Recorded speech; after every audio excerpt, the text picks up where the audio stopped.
안녕하세요. 민사전문 최미선 변호사입니다. 좀 쉽지만 헷갈리는 법률 용어를 하나 알려드리자면 어떤 돈이나 물건을 달라고 할 권리가 있는 사람을 권리가 있다 이런 의미에서 채권자라고 부르고요.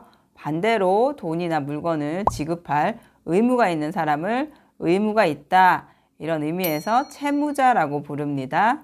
채권자가 채무자에게 돈이나 유가증권 같은 것을 달라고 할 권리가 있을 때 간단하게 이제 소송 대신 결정문을 받을 수 있는 제도를 지급명령이라고 합니다. 지급명령을 나홀로 신청하시는 방법에 대해서는 제가 지난 영상을 제작해 두었으니까 꼭 참고해 보시기 바랍니다.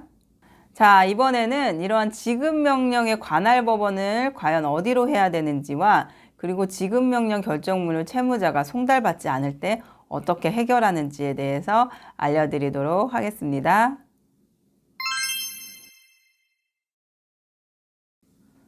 지급명령은 채무자 주소지 관할이 원칙입니다. 민사소송법 463조에 보면은 독촉 절차는 채무자의 보통 재판적이 있는 곳의 지방법원을 전속 관할로 한다. 이렇게 되어 있고요. 채무자의 보통 재판적이 바로 채무자의 주민등록상 주소지입니다. 그런데 채무자의 정확한 주민등록상 주소지를 알고 있으시면 참 좋겠지만 채무자가 중간에 이사를 가는 경우들도 생기잖아요. 그러면 이사를 갔기 때문에 송달이 되지 않겠죠.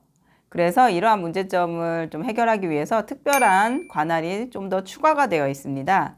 463조 다시 보시면 7 내지 9조, 12조 또는 18조 규정에 의한 관할법원도 관할이 있다고 되어 있어요. 민사소송법 7조에 가보면은 사무소 또는 영업소가 있는 곳도 관할법원이 될 수 있고 8조에 보시면은 재산권에 관한 소를 제기하는 경우에는 의무이행지 법원에 제기할 수 있다. 이렇게 되어 있습니다. 채무자가 장사하는 곳이나 채무자의 근무 장소를 알고 있으시다 하시면은 그곳으로 관할법원을 해서 보내셔도 됩니다.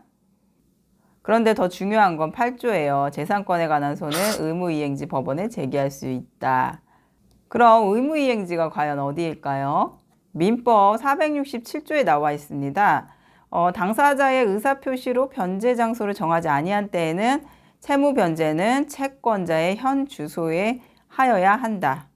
지급명령은 거의 다 돈 달라는 소송이죠. 그래서 이제 돈을 반환할 때 나중에 어디서 만나서 줘 이렇게 지정을 하면서 이제 돈을 주시는 경우는 거의 없습니다. 대부분 돈은 송금을 하잖아요.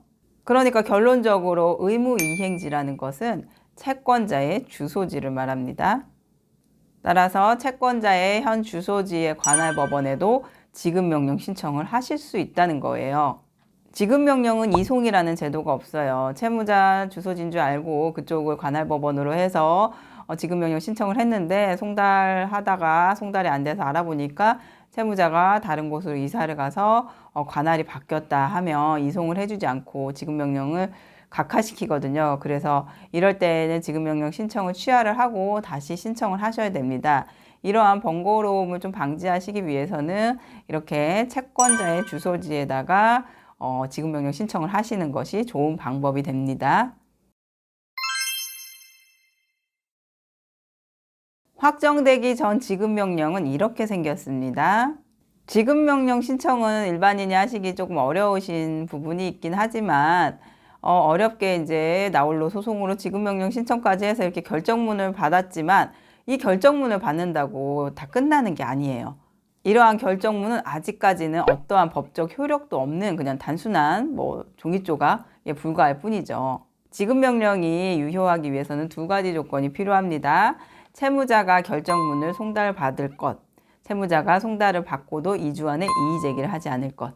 이 두 가지가 조건이 충족이 돼야만 지급명령이 법적 효력을 갖게 되는 거예요. 그러니까 가장 중요한 것은 뭐다? 채무자한테 송달되는 것이다.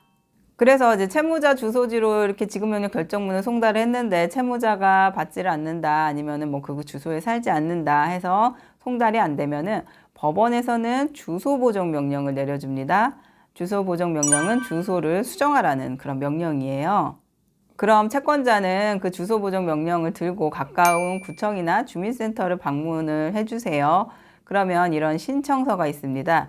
이 신청서를 작성을 하시고 주소 보정 명령 나온 거를 같이 창구에다가 제출하시게 되면은 채무자의 최근 주소지가 나온 주민등록 초본을 발급받으실 수가 있어요.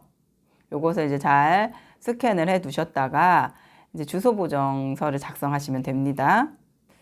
주소 보정은 이제 전자소송 주소 보정 탭에 들어가셔서 사건 번호를 치세요.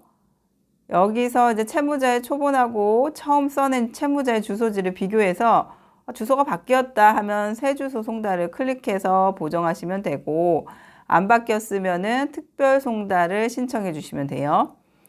특별 송달에는 여러 가지가 있는데요.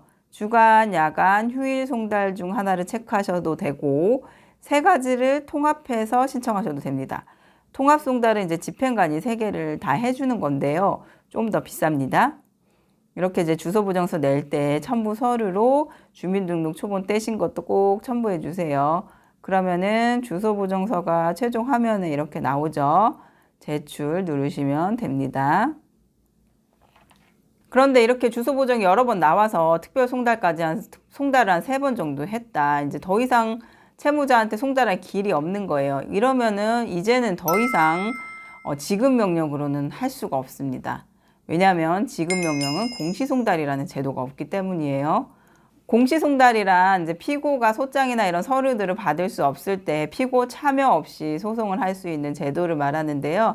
이건 역시 지난 영상 한번 참조해 보세요.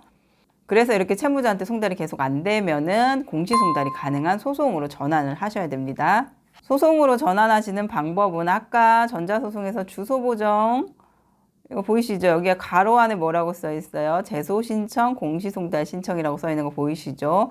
요거 다시 클릭합니다.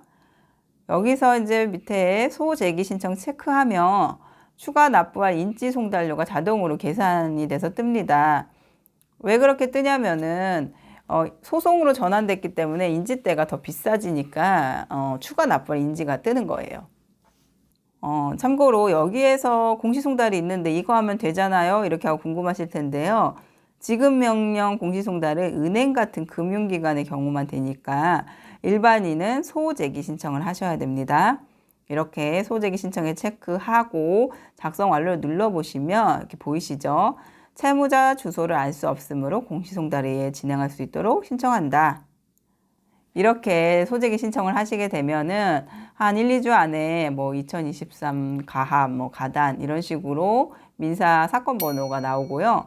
거의 이제 법원 사무관이 직권으로 공시송달 처리를 해줍니다. 만약에 안 해주신다면은 공시송달 신청서를 다시 한번 제출을 해보시면 되십니다. 이후에는 이제 모든 소송이 피고의 참여 없이도 이루어지기 때문에요. 뭐 지급명령 하시는 것처럼 편안하게 이렇게 변론기일에 한번 출석하셔서 최종 판결까지 받으실 수 있게 됩니다.